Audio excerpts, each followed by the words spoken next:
하나님의 말씀은 시편 9편 1절에서 10절입니다. 내가 전심으로 여호와께 감사하오며 주의 모든 기이한 일들을 전하리이다. 내가 주를 기뻐하고 즐거워하며 지존하신 주의 이름을 찬송하리니 내 원수들이 물러갈 때에 주 앞에서 넘어져 망함이니이다. 주께서 나의 의와 송사를 변호하셨으며 보좌에 앉으사 의롭게 심판하셨나이다. 이방 나라들을 책망하시고 악인을 멸하시며 그들의 이름을 영원히 지우셨나이다. 원수가 끊어져 영원히 멸망하였사오니 주께서 무너뜨린 성읍들을 기억할 수 없나이다. 여호와께서 영원히 앉으시며 심판을 위하여 보좌를 준비하셨도다. 공의로 세계를 심판하시며 정직으로 만민에게 판결을 내리시리로다. 여호와는 압제를 당하는 자의 요새이시요 환난 때의 요새이시로다. 여호와여, 주의 이름을 아는 자는 주를 의지하오리니 이는 주를 찾는 자들을 버리지 아니하심이니이다. 아멘. 다윗은 시편 9편 10절에서 이렇게 노래합니다. 여호와여, 주의 이름을 아는 자는 주를 의지하오리니. 새 번역은 이 10절을 이렇게 번역했습니다. 주님을 찾는 사람을 주님께서는 결단코 버리지 않으시므로 주님의 이름을 아는 사람들이 주님만 의지합니다. 다윗은 주님의 이름을 아는 사람이 주를 의지한다고 고백하고 있습니다. 주를 의지하는 사람, 그는 주님의 이름을 아는 사람입니다. 오늘 본문의 1절에서부터 8절은 심판하시는 주님을 찬양하는 다윗입니다. 대부분의 성서학자들은 9편과 다음에 나오는 10편이 본래 하나였다가 후대에 두 개로 나누어진 것으로 보고 있습니다. 그 근거의 첫 번째는 히브리어 성경 70인역 성경이 헬라어 번역이나 불가타 성경의 라틴어 번역 모두 이 9편과 10편을 하나로 묶어 놓았습니다. 두 번째 근거는 9편이 표제어가 있는 반면에 다음에 등장하는 10편은 표제어가 없습니다. 세 번째 근거는 무엇보다도 9편과 10편의 내용이 히브리어 알파벳 순서로 되어 있다는 것입니다. 히브리어 알파벳은 모두 22자입니다. 거의 2절씩 알파벳 순서대로 시작이 되고 있습니다. 우리가 아는 것처럼 한시는 끝자리에 운자를 맞추지만 히브리 시는 첫 자를 맞추곤 했습니다. 그 대표적인 시가 시편 150편, 흔히 알파벳 시라고 이렇게 불려집니다. 오늘 시편 9편의 표제어는 다윗의 시 인도자를 따라 문라벤에 맞춘 노래라고 이렇게 되어 있습니다. 여기 문라벤은 시편 9편에만 나오기 때문에 우리가 그 의미를 알기가 쉽지는 않습니다. 문라벤의 벤은 아들이라는 의미입니다. 야곱의 막내 아들의 이름이 베냐민, 오른손의 아들이라고 하는 뜻을 가진 것처럼 또 우리가 잘 아는 영화 배너가 훌의 아들이라는 그런 뜻을 가지고 있습니다. 70인 역에서는 그 아들의 비밀로, 또 아꿀라 역에서는 그 아들의 젊음으로 이렇게 번역합니다. 즉 문라벤은 한 아들의 죽음이라는 뜻입니다. NIV 성경에서는 아들의 죽음을 노래한 곡조를 따라라고 이렇게 표제어가 기록되어 있습니다. 즉 오늘 본문 시편 9편은 아들의 죽음과 같이 슬픈 느낌을 주는 시라고 하는 것만 우리가 이해하고 아는 것이 좋을 것 같습니다. 1절과 2절입니다. 내가 전심으로 여호와께 감사하오며 주의 모든 기이한 일들을 전하리이다. 내가 주를 기뻐하고 즐거워하며 지존하신 주의 이름을 찬송하리니. 다윗은 전심으로 하나님께 감사하고 하나님을 기뻐하고 있습니다. 다윗은 두 가지 결심을 오늘 1절과 2절에서 하고 있습니다. 첫째는 주님이 행하신 놀라운 일을 전파하겠습니다. 두 번째 결심은 가장 높으신 주님의 이름을 찬송하겠습니다.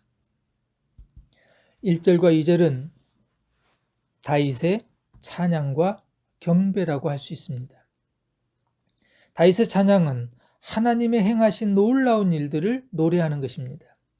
다윗의 경배는 하나님의 성품을 노래하고 있습니다. 치료하시는 하나님, 치유하시는 하나님, 인도하시고 도우시는 하나님, 이것이 하나님께 찬양을 드리는 것입니다. 사랑과 긍휼, 자비의 하나님, 한결같으신 하나님, 창조주 하나님을 노래하는 것, 경배라고 할 수 있습니다. 다윗이 이처럼 전심으로 하나님께 감사를 드리고 하나님을 기뻐하는 이유가 3절부터 6절 안에 기록되어 있습니다. 제가 새번역 성경으로 3절에서부터 6절의 말씀을 읽어보겠습니다. 주님 앞에서 내 원수들은 뒤돌아서 도망쳤고 비틀비틀 넘어져서 죽었습니다. 주님은 공정하신 재판장이시기에 보좌에 앉으셔서 공정하고 정직한 판결을 나에게 내려주셨습니다. 주님께서 이방 나라들을 문책하시고 악인들을 멸하시며 그들의 이름을 영원히 지워버리셨습니다. 원수들은 영원히 자취도 없이 사라졌습니다. 주님께서 그 성읍들을 뿌리채 뽑으셨으므로 아무도 그들을 기억조차 못하게 되었습니다. 다윗이 드리는 감사와 기쁨의 이유는 원수들이 도망가다가 넘어져 죽었는데 그것은 하나님께서 자신에게 공정하고 정직한 판결을 내려주셔서 또 변호해 주셨기 때문이라고 그 이유를 설명하고 있습니다. 즉, 하나님께서 공정한 재판장으로 심판하신다고 고백하는 것입니다. 이스라엘 자손들이 이집트에서 탈출하게 될 수 있었던 것은 하나님의 전적인 은혜와 사랑하심의 결과였습니다. 하나님께서 은혜를 베풀지 않으셨다면 이집트의 소나기에서 벗어나지 못했을 것입니다. 하나님께서 바로왕에게 또 애굽에게 10가지 재앙을 내리시고 홍해를 건너게 하시고 광야 40년 구름 기둥과 불 기둥으로 인도하시며 의복이 헤어지지 않고 발도 부르트지 않게 보호해 주셔서 또 인도해 주셨기 때문입니다.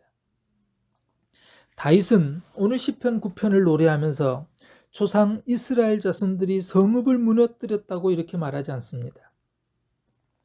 6절의 말씀에 보면은 주님께서 무너뜨린 성읍들을 기억할 수 없습니다. 이렇게 노래합니다. 오늘 본문에 강조되고 있는 단어들이 있습니다. 4절에 보면 주께서 나의 의와 송사를, 또 6절에 주께서 무너뜨린 성읍들을, 7절에 보면은 여호와께서 영원히 앉으시며, 즉 다윗은 전심으로 하나님께 감사하고 놀라운 일을 행하신 하나님을 기뻐했던 겁니다. 주님께서, 주께서, 여호와께서 이 모든 것들을 이루셨습니다. 이것이 다윗의 찬양과 경배였습니다. 오늘 9절과 본문 10절은 이렇게 기록합니다. 여호와는 압제를 당하는 자의 요새이시요 환난 때의 요새이시로다.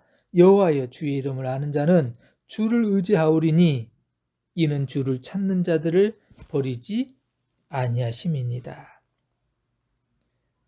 구원과 심판의 하나님을 고백하는 다윗의 모습입니다. 다윗에게 하나님은 압제를 당하는 사람들에게 요새가 되시는 분입니다. 다윗은 사울의 칼을 피해 도망을 다닐 때에 하나님께서 요새가 되심을 깊이 체험했을 것입니다. 고대 전쟁은 높은 곳의 요새는 전쟁에 절대적으로 유리한 장소였습니다. 하지만 다윗은 참된 요새는 자연지형에 만들어진 건물 또는 어떤 지형지물이 아니라 하나님이라고 고백합니다. 이처럼 다윗은 하나님에 대해서 체험적으로 깊이 알았던 인물입니다. 우리가 다윗에게서 배울 수 있는 값진 교훈입니다. 사랑하는 여러분, 하나님을 체험적으로 알아가는 저와 여러분 되기를 소망합니다. 시편 27편 10절에 보면 이렇게 기록합니다. 내 부모는 나를 버렸으나 여호와는 나를 영접하시리이다. 부모에게서 버림받은 적은 없지만 혹 그런 처참한 상황일지라도 하나님은 자기를 찾는 사람들을 버리지 않으시는 분이라는 고백입니다. 사랑하는 여러분, 하나님은 한 번도 우리에게 시선을 거두신 적이 없으십니다. 하나님은 결코 우리를 버리지 않으시는 분이십니다. 오늘 다윗이 알았던 그 하나님, 다윗이 체험했던 그 하나님이 저와 여러분의 하나님 되시기를 소원합니다.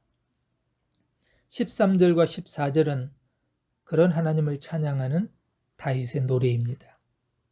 여호와여, 내게 은혜를 베푸소서. 나를 사망의 문에서 일으키시는 주여, 나를 미워하는 자에게서 받는 나의 고통을 보소서. 그리하시면 내가 주의 찬송을 다 전할 것이요 딸 시온의 문에서 주의 구원을 기뻐하리이다. 다윗은 자신이 대적자들로 인해서 죽음의 문턱에까지 갔었지만 나를 사망의 문에서 일으키시는 주여, 이렇게 노래합니다. 하나님의 이끌어 주심과 건져 올려 주심으로 인해서 하나님을 찬양하며 하나님의 구원을 기뻐한다고 노래합니다. 우리의 모든 상황, 우리의 모든 형편 가운데서 하나님은 언제나 우리를 이끌어 주시고 건져 올려 주시고 우리를 보호해 주십니다. 다윗은 바로 그 하나님을 찬양하고 그 하나님의 구원을 기뻐하고 있습니다. 오늘 우리 안에도 그 찬양과 기쁨이 회복되었으면 합니다. 오늘 시편 9편의 19절과 20절은 이 악인의 심판을 기원하는 다윗의 노래로 마무리되고 있습니다. 여호와여, 일어나사 인생으로 승리를 얻지 못하게 하시며 이방 나라들이 주 앞에서 심판을 받게 하소서.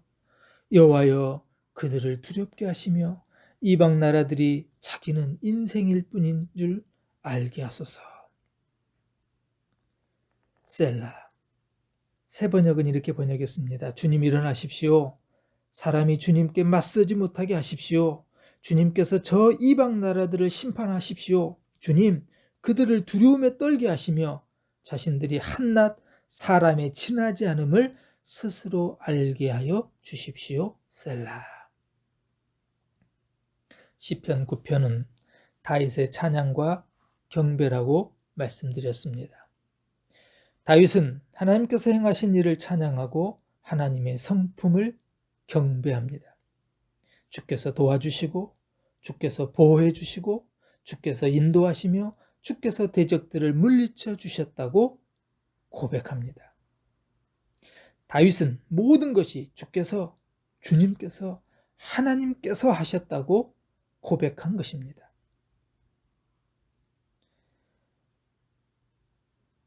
다윗을 도와주시고 다윗을 보호하시고 다윗을 인도하시며 다윗의 대적들을 물리쳐 주셨던 주님은 오늘 저와 여러분들을 도와주시고 우리를 보호하시고 우리를 인도하시며 우리 앞에 있는 온갖 대적들을 물리쳐 주실 것입니다.